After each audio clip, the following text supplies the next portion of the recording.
আসসালামু আলাইকুম ওয়া রাহমাতুল্লাহ।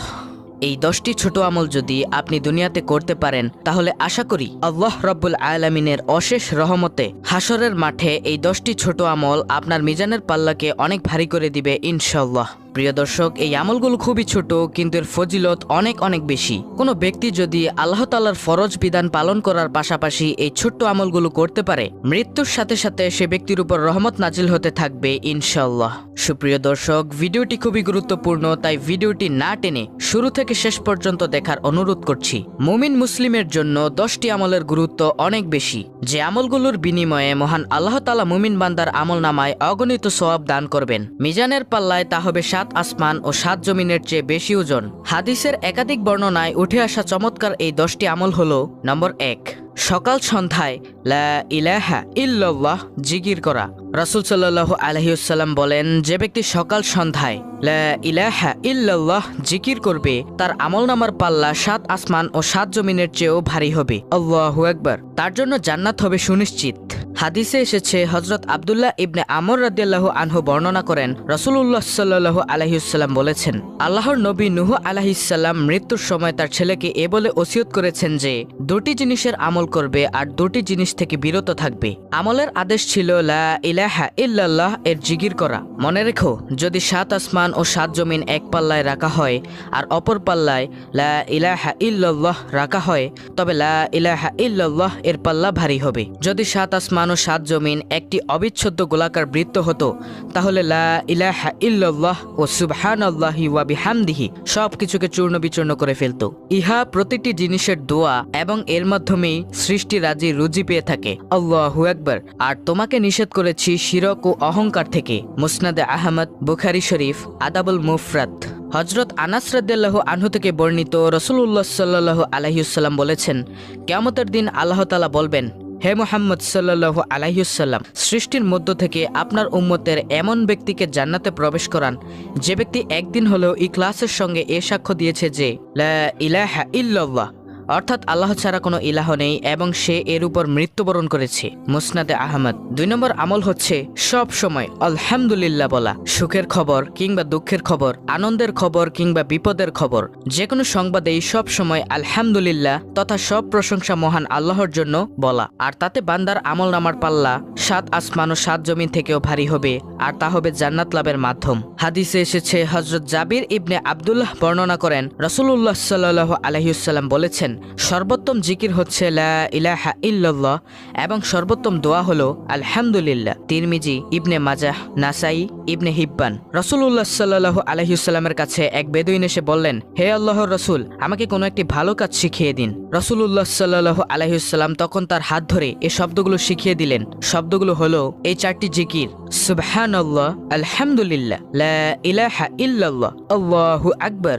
লোকটির হাত ধরে প্রিয় নবী সাল্লাল্লাহু আলাইহি ওয়াসাল্লাম বললেন, এই শব্দগুলো বেশি বেশি পড়বে। লোকটি এ কথা শুনে চলে গেলেন। কিছু দূর যাওয়ার পর লোকটি আবারও রাসূল সাল্লাল্লাহু আলাইহি ওয়াসাল্লামের দরবারে ফিরে আসলেন। রাসূলুল্লাহ সাল্লাল্লাহু আলাইহি ওয়াসাল্লাম মুচকি হেসে বললেন, লোকটি কি যেন চিন্তা করছে। ফিরে এসে লোকটি প্রিয় নবী সাল্লাল্লাহু আলাইহি ওয়াসাল্লামকে বললেন, সুবহানাল্লাহ, আলহামদুলিল্লাহ, লা ইলাহা ইল্লাল্লাহ, আল্লাহু আকবার। আপনি যে বাক্যগুলো আমাকে শিখালেন, এই বাক্যগুলো তো শুধু আল্লাহর জন্য, কিন্তু আমার জন্য কি? এগুলো পড়লে আমি কি পাবো? রাসূল সাল্লাল্লাহু আলাইহি ওয়াসাল্লাম উত্তরে বললেন, তুমি যখন বলবে সুবহানাল্লাহ, আলহামদুলিল্লাহ, লা ইলাহা ইল্লাল্লাহ, আল্লাহু আকবার, তখন প্রতিটি শব্দের উত্তরে আল্লাহ তাআলা বলবেন, তুমি সত্য বলেছ। তারপর জিকিরকারী আল্লাহ তাআলার কাছে নিজের যেসব চাহিদা তুলে ধরবে, আল্লাহ তাই কবুল করে নেবেন। সুবহানাল্লাহ। যেমন বান্দা যখন বলবে আল্লাহুম্মা গফিরলি, অর্থাৎ হে আল্লাহ আমাকে ক্ষমা করে দিন, তখন আল্লাহ তাআলা বলবেন, তোমাকে মাফ করে দিলাম। বান্দা যখন বলবে আল্লাহুম্মা রহামনি, হে আল্লাহ আপনি আমাকে রহম করুন, তখন আল্লাহ বলবেন, ইতিমধ্যে তোমার প্রতি রহম করেছি। সুবহানাল্লাহ। বান্দা যখন বলবে আল্লাহুম্মা রযুকনি, হে আল্লাহ আপনি রিজিক দান করুন, তখন আল্লাহ বলবেন, তোমাকে ইতিমধ্যে রিজিক দান করেছি। বাইহাকি। তো 3 নম্বরে হচ্ছে সুবহানাল্লাহি ওয়া বিহামদিহি সুবহানাল্লাহিল আজিম জিকির করা। হাদিসের বিখ্যাত গ্রন্থ বুখারীর শেষ হাদিসে এই জিকির সন্নিবেশিত করা হয়েছে। এই জিকিরের বর্ণনা হাদিসে পাকে এভাবে তুলে ধরা হয়েছে যে হযরত আবু হুরায়রা রাদিয়াল্লাহু আনহু বর্ণনা করেন, রাসূল সাল্লাল্লাহু আলাইহি ওয়াসাল্লাম বলেছেন, দুটি কালেমার বাণী রয়েছে যেগুলো দয়াময় আল্লাহর কাছে অতি প্রিয়, উচ্চারণে খুবই সহজ আর আমলের পাল্লায় অত্যন্ত ভারী। বাণী দুটি হচ্ছে সুবহানাল্লাহি ওয়া বিহামদিহি সুবহানাল্লাহিল আজিম, অর্থাৎ আমরা আল্লাহ তাআলার প্রশংসা সহ তার পবিত্রতা ঘোষণা করছি। মহান আল্লাহ তাআলা অতীব পবিত্র।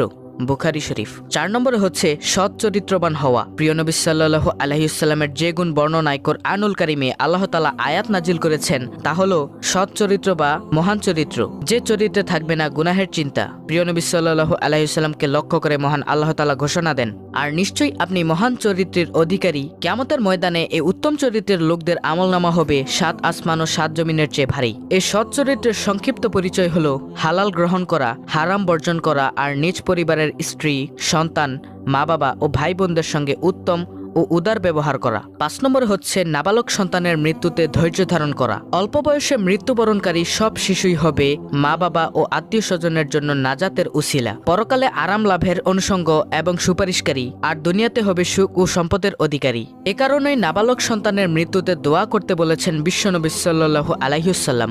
সুতরাং কারো শিশু সন্তান মারা গেলে জানাজা সহ পরবর্তী সময়ে বেশি বেশি দোয়া পড়া জরুরি। এতে রয়েছে দুনিয়া ও পরকালের অনেক কল্যাণ ও সফলতা, আর তাতে আল্লাহ তাআলা শিশু সন্তানের আত্মীয় স্বজনদের দুনিয়া ও পরকালের কল্যাণ ও সফলতা দান করবেন। 6 নম্বরে হচ্ছে অন্যের জন্য দোয়া করা। নিজের জন্য দোয়া করার পর যারা মুমিন মুসলমান নারী পুরুষের জন্য এভাবে দোয়া করে, আল্লাহুম্মা গফির লিল মুমিনিনা ওয়াল মুমিনাত। পবিত্র কুরআনে আল্লাহ তাআলা প্রিয় নবী সাল্লাল্লাহু আলাইহি ওয়াসাল্লামকে মুমিন মুসলমানদের জন্য দোয়া করতে এভাবে নির্দেশ দিয়েছেন, আস্তাগফিরুল্লি যামবিকা ওয়ালিল মুমিনিনা ওয়াল মুমিনাত, অর্থাৎ হে রাসূল, আপনি ক্ষমা প্রার্থনা করুন আপনার নিজের জন্য এবং মুমিন পুরুষ ও নারীদের জন্য।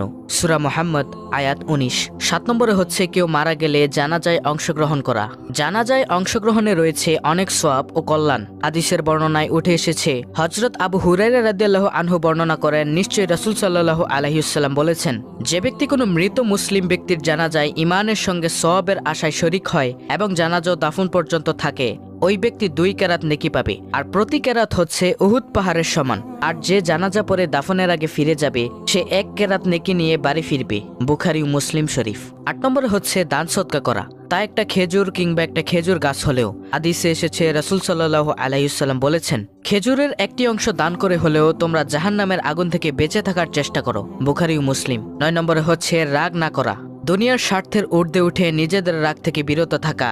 এ রাগ হবে মহান আল্লাহ তাআলার জন্য, দুনিয়ার কোনো স্বার্থে নয়। তবেই এই রাগ পরকালের আমলনামায় কয়েক গুণ ভারী হবে। হাদিসে এসেছে, আবু হুরায়রা রাদিয়াল্লাহু আনহু বর্ণনা করেন, এক ব্যক্তি রাসূলুল্লাহ সাল্লাল্লাহু আলাইহি ওয়াসাল্লামকে বলল, আমাকে কিছু উপদেশ দিন। তখন রাসূল সাল্লাল্লাহু আলাইহি ওয়াসাল্লাম বললেন, রাগ করো না। লোকটি বারবার রাসূল সাল্লাল্লাহু আলাইহি ওয়াসাল্লামের কাছে উপদেশ চায়, আর রাসূল সাল্লাল্লাহু আলাইহি ওয়াসাল্লাম বলেন, রাগ করো না। বুখারী শরীফ। সুপ্রিয় দর্শক, যেহেতু রাগ দমন করা অত্যন্ত কঠিন কাজ, আর যে ব্যক্তি তা করতে সক্ষম হবে সেই দুনিয়া ও আখিরাতে কামিয়াব হবে। রাগ দমনকারীদের প্রশংসায় আল্লাহ তাআলা বলেন, যারা নিজেদের রাগকে সংবরণ করে আর মানুষের প্রতি ক্ষমা প্রদর্শন করে তারাই মুহসিন বা সৎকর্মশীল। বস্তুত আল্লাহ তাআলা সৎকর্মশীলদেরই ভালোবাসেন। সুবহানাল্লাহ। সূরা ইমরান আয়াত 134। সর্বশেষ 10 নম্বরে হচ্ছে দিনের পথে দাওয়াত। আল্লাহর পথে অন্যকে ডাকা বা আহ্বান করা। যে ব্যক্তি মানুষকে মহান আল্লাহ তাআলার পথে ডাকে বা আহ্বান করে সে ব্যক্তির আমলনামা হবে 7 আসমান ও 7 জমিন থেকে ভারী। সুতরাং মুমিন মুসলমানদের উচিত উল্লেখিত চমৎকার 10টি আমল যথাযথভাবে পালন করা। এর বিনিময়ে মহান আল্লাহ তাআলার কাছে দুনিয়ার সফলতা ও পরকালের চূড়ান্ত মুক্তির চেষ্টা করা। আল্লাহ রাব্বুল আলামিন মুসলিম উম্মাহকে উল্লেখিত আমলগুলো যথাযথভাবে পালন করার মাধ্যমে দুনিয়া ও পরকালের কল্যাণ ও